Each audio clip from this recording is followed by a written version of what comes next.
Wind whistles wistfully, birds twitter tunefully, leaves crackle crunchily. What am I using this time? Alliteration. That's where letters or sounds are repeated at the beginning of words. This can have the effect of mimicking the sound the writer describes. It's used a lot in nursery rhymes and tongue twisters. For example, Betty Botter bought a bit of butter, or even Peter Piper picked a peck of pickled peppers. But it can also be used to describe certain animals. For instance, snakes slither suspiciously across the strewn leaves. So, in the outdoors, we have a huge variety of sounds, and they can change completely depending on where you are and what the weather is like. So, firstly, what do cars sound like?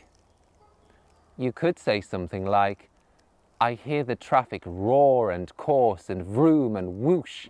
That shows the general and yet alternating sound of traffic. In fact, roaring is an example of animalification, which is where you give animal-like qualities to something that isn't an animal. How about birds? There are so many different types, and that's especially true in a forest. Magpies racket and cackle and clatter rapturously. That mimics the squawk they make. Robins make a more whistly sound, similar to a blackbird. Sweetly tweet and twitter and twinkle and whistle and warble and giggle. I used onomatopoeia there as well, because I didn't entirely repeat the letters.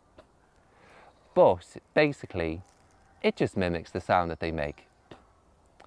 Next, think about the leaves. Leaves from autumn are still blanketing the ground.